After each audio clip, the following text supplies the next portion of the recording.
স্বাধীনতার ঘোষক এই বগুড়ার সন্তান বিএনপির প্রতিষ্ঠাতা শহীদ প্রেসিডেন্ট জিয়াউর রহমানের দল। তার সুযোগ্য পুত্র বাংলাদেশের রাজনীতিতে তারুণ্যের দৃষ্টান্ত, যিনি নতুন নতুন চিন্তা, নতুন নতুন কর্মপরিকল্পনা, নতুন নতুন কর্মসূচি নিয়ে যিনি দলকে সংগঠিত করে চলেছেন, জনগণের আকাঙ্ক্ষাকে জনগণের সামনে তুলে আনছেন, সেই নেতা জনাব তারেক রহমান। আমি বিশ্বাস করি এই যে চট্টগ্রাম, খুলনা এবং বগুড়ায় 3টি সমাবেশ হলো, 3টি সেমিনার হলো, এরপরে ঢাকা হবে, এর মধ্য দিয়ে আমাদের দলের এবং দেশের তরুণ সমাজের মধ্যে তাদের নিজেদের শক্তি, তাদের নিজেদের সক্ষমতা এবং আগামী দিনের রাজনীতি, আগামী দিনের রাষ্ট্রপরিচালনার কথা শুনে দেশ চালালে সেই দেশ খুব ভালো মতো চলবে না। আমি আর বক্তব্য দীর্ঘায়িত করতে চাই না। আজকের এই তারুণ্যের সমাবেশ, এই সমাবেশ অত্যন্ত গুরুত্বপূর্ণ, অত্যন্ত তাৎপর্যপূর্ণ। আপনি জানেন এই দক্ষিণ এশিয়ার মধ্যে সবচাইতে বেশি তরুণরা বেকার বাংলাদেশে।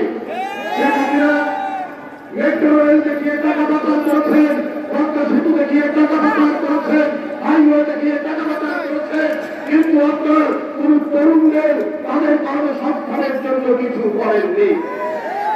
আজকে কোটি কোটি তরুণ বেকার, তো তাদের বাঁচার তো অধিকার আছে।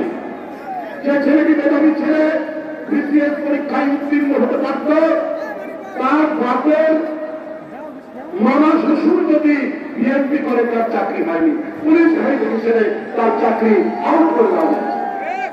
এই পরিস্থিতি গেছে 17 বছর। সেই পরিস্থিতির পুনরাবৃত্তি কেন হবে? আজকে শেখ হাসিনার দর্শন অনেকে পালিয়ে গেছে, অনেকে কারাগারে আছে, কিন্তু তাদের ফেলে রাখা কল কারখানা পরিবেশ, তার কল কারখানা তাদেরকে বাদ দিন, কিন্তু প্রশাসক বসিয়ে সেখান থেকে যেন শ্রমিক ছাড়াই না হয়, কর্মসংস্থানের চেষ্টা করুন। ওই যে ব্যানারে টাঙিয়ে রেখেছে অধিকারের কথা, তরুণদের অধিকার। তরুণরা যদি কর্মসংস্থান না পায়, তরুণরা যদি কাজ না পায়, তাহলে কি করবে?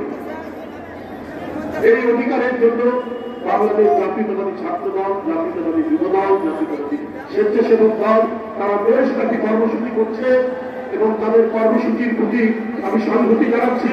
আমি অত্যন্ত সৌভাগ্যবান, আমি যে মৃত্তিকার উপর দাঁড়িয়ে আপনাদের সামনে কথা বলছি, সেই মৃত্তিকা সম্পর্কে নয়ন করেছে একটি পবিত্র মাটি, যেখানে এই দেশ যখন অন্ধকারের মধ্যে, এই দেশ যখন নেতৃত্বহীন অবস্থায় থাকে, ঠিক সেই সময়ে যিনি জনগণকে আলোড়নে সাজিয়েছেন, স্বাধীনতার ঘোষণা দিয়ে সেই শহীদ রাষ্ট্রপতি জিয়াউর রহমানের মাটি হচ্ছে এই বগুড়ার মাটি।